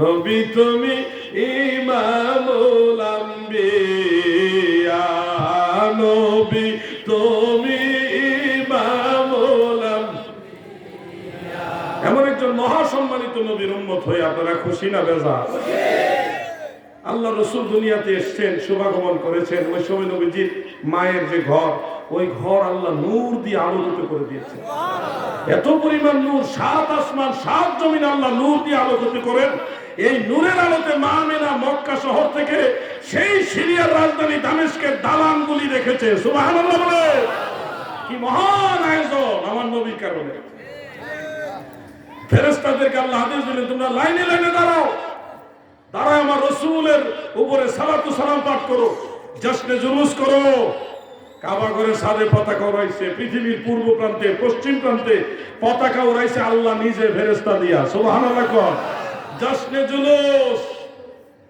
তোমরা জশ্নে জুলুস খুঁজে পাও না ভাই কো সাহাবারা জশ্নে জুলুস করছেন আরে ভাই সাহাবায়ে কেরাম ওই সময় পাইবেন কোথায় দয়াল নবীজি যখন দুনিয়াতে আসেন তখন তো ইসলাম ধর্মই প্রকাশ হয় না আপনি সাহাবীরা জুলুস করছে কিনা খুঁজতেছেন তখন ইসলাম ছিল নাকি তখন তো ইসলাম ধর্ম প্রকাশ হয়নি রাসূল করিম সাল্লাল্লাহু আলাইহি ওয়াসাল্লামের বয়স যখন 40 বছর, তখন নবুয়ত প্রকাশ হয়। নবী যে আগের থেকেই নবী, কিন্তু 40 বছরে নবুয়ত প্রচার শুরু করলেন, কোরআন নাযিল হওয়া শুরু হলো। এরপরে একজন দুইজন করে মুসলমান হইতেছে। এমন একটা সময় যে প্রকাশ্যে নামাজ পড়তে পারতেন না, লুকায় লুকায় নামাজ পড়া লাগতো, প্রকাশ্যে আজান দেওয়া লাগতো না। আর আপনি বলতেছেন সাহাবারা জশ্নে জুলুস করছেন। 53 বছর বয়স পর্যন্ত নবীজি মক্কা জীবনে কাফের কুফার বেঈমান মুশরিকদের কর্তৃক শান্তি পায় না, সবসময় কষ্ট দিয়েছে আমার নবীকে। নামাজে দাঁড়ালে পাথর দিয়ে এইভাবে ঢিল মারত, সেজদায় গেলে উটের পচা নারী ভুরি নবীজির পিঠ মুবারকের উপরে ঢেলে দিত। কত কষ্ট দিছে আল্লাহ হাবিবকে, কতবার মেরে ফেলার জন্য চেষ্টা করছে। দয়াল নবীজি সেই মক্কা থেকে আল্লাহ তাআলার ইঙ্গিতে কষ্ট পায়ে চলে গেলেন তায়েফে। ওখানে গেলেনি মানুষ ঈমান গ্রহণ করে, সেখানে যাওয়ার পরে বাচ্চারা পর্যন্ত আমার নবীকে পাথর মারছে। তারপরে নবীজি অভিশাপ দেয়নি, সেই তায়েফ থেকে আবার মক্কা আসলেন। শেষে 53 বছর বয়সে রাসূল করিম সাল্লাল্লাহু আলাইহি ওয়াসাল্লাম চলে গেলেন মদিনা মুনাওয়ারায় হিজরত করে। এরপর 10 বছর মদিনা শরীফে ছিলেন। 10 বছরে 97টা যুদ্ধ হয়েছে কাফেরদের সাথে। কত বছর? 10 বছরে যুদ্ধ হয়েছে 97টা, 100টার কাছাকাছি। এর মধ্যে 27টা যুদ্ধে আল্লাহ রাসূল নিজে সেনাপতি। আর আপনি খুঁজতেছেন সাহাবারা জশ্নে জুলুস করছেন। ওই সময় ইসলাম ধর্ম টিকে রাখার জন্য একের পর এক যুদ্ধ, একটা দিনে যুদ্ধ না, 97টা যুদ্ধ। আর আপনি খুঁজতেছেন সাহাবারা জশ্নে জুলুস করছেন। সাহাবারা জশ্নে জুলুস করছে, কেমনে করছে? ভিন্ন আঙ্গিকে। যেমন আল্লাহর নবী যখন হিজরত করে মক্কা থেকে মদিনা যায়, তখন মদিনার আবাল বৃদ্ধা বনিতা, শিশু কিশোর, নারী পুরুষ সবাই খুশিতে জশ্নে জুলুস করেছে। এটা মুসলিম শরীফের মধ্যে আছে। فصعد الرجال والنساء فوق البيوت وتفرق الغلمان والخدام في الطرق ينادون يا محمد يا رسول الله يا محمد يا رسول الله। কেউ ঘরের ছাদে দাঁড়িয়ে, কেউ রাস্তায় নেমে জশ্নে জুলুস করে মদিনার সাহাবারা সেদিন আমার নবীর আগমনে নারায়ে রিসালাতের স্লোগান দিয়েছে। এবং তালাআল বাদর আলাইনা মিন সানিয়াতিল বিদা ওয়াজাবা শুকরু আলাইনা মাদা লিল্লাহি দা। এই গজল আর নারায়ে রিসালাত, এই স্লোগানে স্লোগানে মদিনার সাহাবারা জশ্নে জুলুস করে আল্লাহ রাসূলকে বরণ করেছে। ওইখান থেকে বোঝা গেল আনন্দে, আল্লাহ রাসূলের আগমনের আনন্দে জশ্নে জুলুস করা যাবে। মদিনার সাহাবারা কইরা দেখাইছে রাসূলের আগমনের আনন্দ, সাহাবারা প্রকাশ করছে জশ্নে জুলুস করার মাধ্যমে। ওখানে ওনারা নারায়ে রিসালাত বলছে, ইয়া মুহাম্মদ ইয়া রাসূলুল্লাহ স্লোগান দিছে এবং নবীর শানে গজল গাইছে। আবার হাতের মধ্যে খেজুর গাছের ডাল লইছে, খেজুর গাছের ডালের আগা, ওই সময় এত অ্যাভেলেবেল পতাকা নাই, খেজুর গাছের ডাল নিয়ে এইভাবে নারায়ে নারায়ে নবীজিকে স্বাগতম জানাইছে। সুবহানাল্লাহ। ত্রিভুবনের প্রিয় মুহাম্মদ এলো রে দুনিয়ায় রে সাগর।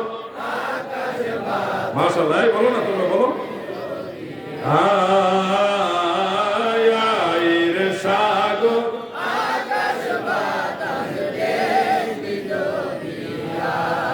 মনে রাখবেন শরীয়তের উসুল কি? শরীয়তের দলিলের উসুল হলো কোনো একটা জিনিস যদি একবার প্রিয় নবীজি কিংবা সাহাবায়ে কেরাম করে থাকে, তখন এই জিনিসটা নাজায়েজ হবে, এটা মুস্তাহাব হয়ে যাবে। মা ফাআলান নবী সাল্লাল্লাহু আলাইহি ওয়াসাল্লাম মাররাতান ওয়া তারাকাহু মাররাতান ওয়া মা আহাব্বাহু الناس ফাহুয়া মুস্তাহাব্বুন। এটা উসুল। ফতোয়া শামির মধ্যে, দুরুল মুখতারের মধ্যে আছে, নুরুল আনওয়ারের মধ্যে আছে যে একটা কাজ যদি আল্লাহর নবী জীবনে একবার করে থাকে, আরো অন্য আরেকবার এটা করে নাই, একবার করছে আরেকবার করে নাই, অথবা কোনো একজন সালফে সালিহিনের কেউ এই কাজটা পছন্দ করছে, তখন এটাকে বলা হয় মুস্তাহাব। মুস্তাহাবের সংজ্ঞা এটা। এই যে সংজ্ঞা মোতাবেক যেহেতু রাসূল পাকের একদল সাহাবী, মদিনার সব সাহাবা, নারী পুরুষ সবাই মিলে জশ্নে জুলুস করছে, একবারই করছে তো একবার করছে দেখি এটা মুস্তাহাব, যদি প্রতি বছর করতো তাহলে এটা সুন্নতে মুআক্কাদা হইতো। কথা বুঝেন না আপনারা? একবার করছে দেখি না মুস্তাহাব, যদি প্রতি বছরই করতেন সাহাবায়ে কেরাম তাহলে এটা আমাদের জন্য করা জরুরি হয়ে যেত। বলবেন ওনারা একবার করছে, আমরা তো একবার করলে পারি, অসুবিধা না। আপনি একবার করে আরেকবার না করলে এটার জন্য তো গুনাহ হচ্ছে না। করলে সওয়াব হবে, না করলে গুনাহ হবে না। তবে যতবারই করবেন ততবারই সওয়াব হবে, আল্লাহ এবং আল্লাহ রাসূল খুশি হবে। আপনারা বিজয় দিবস পালন করেননি বাংলাদেশে, রাজনৈতিক দৃষ্টিতে না, এমনি বোঝানোর জন্য বলতেছি। আমি কোনো রাজনৈতিক আলোচনা সাধারণত মাহফিলে করি না, কখনোই রাজনৈতিক ভাবে আমি বক্তব্য দিই না। দুই একটা বক্তব্য তো সব আলেমরাই দিছে, কেউ বঙ্গবন্ধুরে নিয়ে দিছে, কেউ সাবেক প্রধানমন্ত্রীকে নিয়ে দিছে, কেউ দেখা গেছে বিভিন্ন ভাবে, সবাই আলিয়া মাদ্রাসারও দিছে, কওমি মাদ্রাসার হুজুর আরো বেশি দিছে। আমরা কম দিছি, তারা বেশি দিছে। তবে আমরা সত্য কথাগুলি বলার চেষ্টা করছি। এই বাংলাদেশের প্রেক্ষাপটের আলোকে যখন দুই একটা কথা বলার দরকার হয়েছে, আমি যেটা বলছি 366টা মসজিদ বানাইছে, ধন্যবাদ জানাইছে। তো এটা একটা ভালো কাজ করছে, ধন্যবাদ দিতে হবে না? ধন্যবাদ দিছি। এইটা করার কারণে আমার বানাইছে আমি বলে দালাল। আরে বুকা একটা লোক 566টা মসজিদ বানাইছে, তারে ধন্যবাদ দেওয়া এটা কি তুমি দালালি মনে করো? এই দেশে যারা ধর্মের কাজ করবে তাদেরকে আমরা ধন্যবাদ দিব, এটা স্বাভাবিক, উৎসাহের জন্য দিব। এই জন্য রাজনৈতিক এগুলি আবার রাজনীতির অঙ্গনে নিয়ে যাবেন না। আমরা সুন্নিরা সবসময় ওই মানুষগুলিকে বেশি ভালোবাসি যারা আল্লাহর ওলিদেরকে ভালোবাসে। এটা কোনো রাজনৈতিক ফ্যাক্ট না। আমাদের সম্পর্ক হলো মদিনাওয়ালা নিয়া, আল্লাহর ওলিদেরকে নিয়া। আমরা কখনো রাজনীতি সাধারণত পছন্দ করি না। তাসাউফপন্থী মানুষ রাজনীতির দিকে যায় না, ওইটা ভালো লাগে না তাদের। আসলে আমাদের একটু পছন্দ হয় না রাজনীতি। আজকে এই দল করতেছে, কালকে আরেক দলে তার বাড়ি ঘর ভাঙে লাগলো, পরশু দিন আরেক দলে তার বাড়ি ঘর ভাঙলো। এটা কোনো সিস্টেমের মধ্যে পড়ে? আপনি আমার বাড়ি ভাঙবেন, আমি ক্ষমতা গেলে আপনার বাড়ি ভাঙবো, এটার নাম কি রাজনীতি? এগুলি আমরা পছন্দ করি না। খুব মনোযোগ না, রাগ করতেছেন আপনারা? আমি এগুলি পছন্দ করি না, রাজনীতির আলোচনাটা আমি পছন্দ করি না। বিজয় দিবসের কথা আসছে, আমরা বাংলাদেশের মানুষ, বাংলাদেশের বিজয় দিবস কত তারিখ? 16 ডিসেম্বর না? আচ্ছা, আমরা বাংলাদেশ কি প্রতি বছরে বছরে বিজয় হয় না একবার হয়েছে? একবার হয়েছে এই তারিখে, কিন্তু প্রতি বছরে বছরে এটা আমরা স্মরণ করি, উদযাপন করি। তো ঘটনা ঘটছে একবার, উদযাপন হয় বারবার।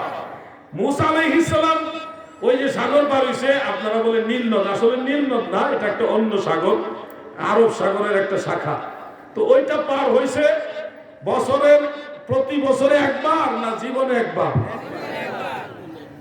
কিন্তু মুসা আলাইহিস সালাম জীবনে একবার ওই নদী পার হওয়ার পরেও সেই দিনটা মুহররমের 10 তারিখে রোজা রাখার মাধ্যমে ইহুদিরা পালন করত প্রত্যেক বছরে বছরে একবার, প্রত্যেক বছরে একবার। আমাদের নবীও সেই দিনটাকে প্রত্যেক বছরে দুইটা করে, মুহররমের 9 তারিখ 10 তারিখ দুইটা রোজা রাখার মাধ্যমে ওই দিনটা স্মরণ করে। তাহলে ঘটনা ঘটছে একবার আর পালন করা হয় বারবার। জাস্ট জুলুসের বিষয়টা সেম, এটা ঘটছে একবার, সাহাবায়ে কেরাম কইরা দেখাইছে যে এটা ভালো কাজ, এইভাবে উদযাপন করতে হয় আগমনকে। আমরা এখান থেকে শিখছি, আমরা যার যার সম্ভব অনুযায়ী ওইভাবে আমল করি। এটা এমন না যে ইমামে রব্বানি দরবার থেকে আবিষ্কার কইরা দিছে, এরকম না।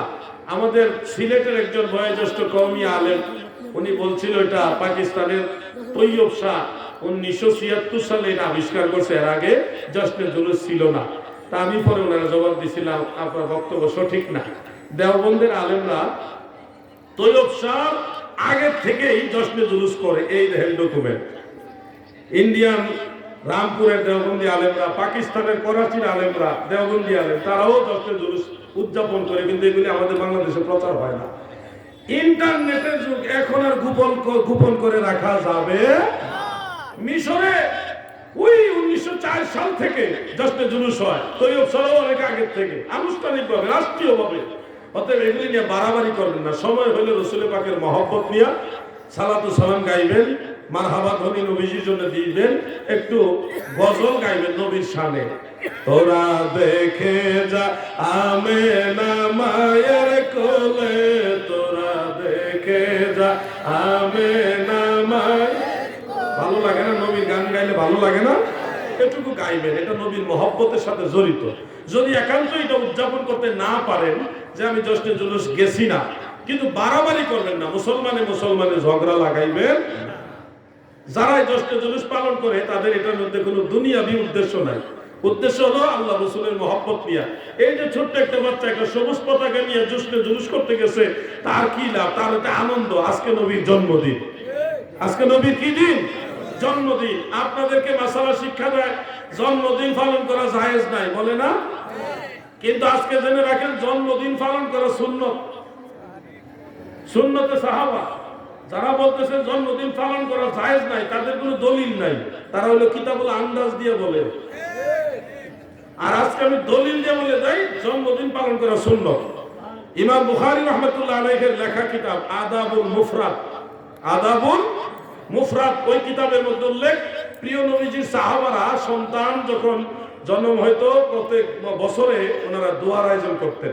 তো যারা ওই দোয়ার অনুষ্ঠানে একত্রিত হতেন তাদেরকে আবার সাধ্য অনুযায়ী মেহমানদারি করতেন।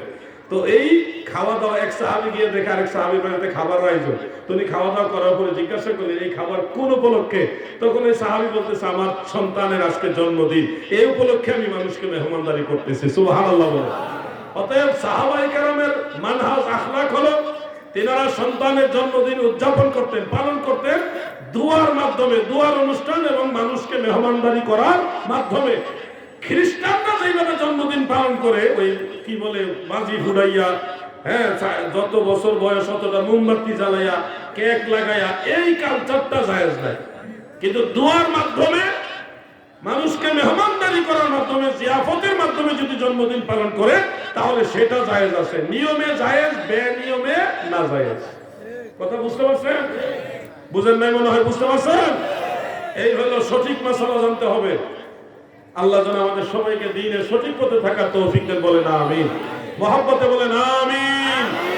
আমার আলোচনার টাইম শেষ, সেই সুবাদে আমি আর আলোচনার সামনে যাব না। তবে দুই একটা প্রশ্ন আমি স্টেজের সাথে সাথে আসছে ওয়াজ শুরু করার আগে, এই যে এখনো এইগুলি আছে, এই জন্য আমার মনে হয় আপনাদের আগ্রহ আছে এমন কিছু বিষয় যেগুলি আপনাদের জানার, যেগুলি আমি আলোচনা করি না বা করি নাই এরকম। এই জন্য আমি একটা সুযোগ দিই, একটা কাজ করি, আনলিমিটেড না, একেবারে বিরতিহীন না, যে কোনো দুইজনকে আমি প্রশ্ন করার সুযোগ দিব ইনশাআল্লাহ। তবে যুবক হইলে আমি প্রাধান্য দিব বেশি। যুবক হইলে প্রশ্নটা ধর্মীয় প্রশ্ন হতে হবে এবং শিক্ষণীয় হতে হবে। ধর্মীয় প্রশ্নের মধ্যে অনেক প্রশ্ন আছে যেগুলি প্রয়োজনীয় না, শিক্ষণীয় না, ওগুলি আমি গুরুত্ব দিব না। রাজনৈতিক প্রশ্ন তো করাই যাবে না। ধর্মীয় প্রশ্ন করবেন, আমি গুরুত্ব দিব, মূল্যায়ন করব, যে কোনো দুইজনকে সরাসরি। আর যদি সরাসরি না দিয়ে কাগজে দেন তাও ভালো। প্রশ্নোত্তর পর্বে যাওয়ার আগে একটা এলান দিই আপনাদের উদ্দেশ্যে। আমার লেখা দুইটা বই আছে, আপনাদের প্রত্যেকের ফ্যামিলির এটা প্রয়োজন, এই জন্য লিখেছি। এই বইটার নাম প্রিয় নবীজির সালাত, এটা আপডেট ভার্সন, নতুন সংস্করণ। আযান, একামত, ওযু, নামাজের মুখে নিয়ত, নাওয়াইতু আন উসাল্লি লিল্লাহি তাআলা, এইভাবে নিয়ত থেকে শুরু করে সালাম পর্যন্ত যত মাসআলা আছে সবগুলি মাসআলা কোরআন ও সহিহ হাদিসের আলোকে উল্লেখ করেছি। পাশাপাশি লা মাযহাবীদেরকে খণ্ডন করেছি। আমাদের মাযহাবের বিরুদ্ধে মিথ্যা অপবাদ দেয়, এগুলো আবার খণ্ডন করছে। জানাজার নামাজ, ঈদের নামাজ, জুমার নামাজ, কসরের নামাজ, তারাবি নামাজ, তাহাজ্জুদ নামাজ, সব নামাজের দলিল একসাথে পেয়ে যাবেন। মহিলাদের নামাজ আর পুরুষের নামাজের বেশ কম কেন, দলিলের আলোকে এটার মধ্যে আছে। যে 500 টাকা হাদিয়া। প্রত্যেক ফ্যামিলিতে একটা করে বই রাখা উচিত। আলাউদ্দিন জিহাদি আজকে বেঁচে আছে, কালকে নাও থাকতে পারে, কিন্তু কালকেও আপনাদের এই বইগুলি প্রয়োজন হবে, দলিলগুলি প্রয়োজন হবে। এই জন্য লেখালেখি করি। একটা ছোট ভাই আসবে, চুপচাপ সংগ্রহ করে নিয়ে যাবে, 500 টাকা। আর বড় বই তো, আর এখন সব জিনিসের দাম বেশি। 500 টাকা দিয়েও আমার যে করে বেশি টাকা থাকবো তা না, ওইটা আমার গাড়ি ভাড়া হইতো না, যে টাকা খরচ 400 টাকার উপর, এটা তবে খরচই আমার। এখন বুঝেন কি অবস্থা চলতেছে। নূরে মুজাসসাম, নবীজি নূর, নূরের তৈরি, নূরে মুজাসসাম, নবীজি নূরের বাসা, এই ব্যাপারে বইটা লিখছিলেন। 200 টাকা। আপনারা প্রত্যেকে যা যা জায়গায় বসে থাকেন আপনাদের কাছে আসবে, ওই যে আসতেছে সংগ্রহ করে নেন। এইটা 200 টাকা আর ওইটা হলো 500 টাকা। দুইটা বই আছে, সংগ্রহ করে রেখে দেন। প্রশ্নোত্তর পর্বে যাওয়ার আগে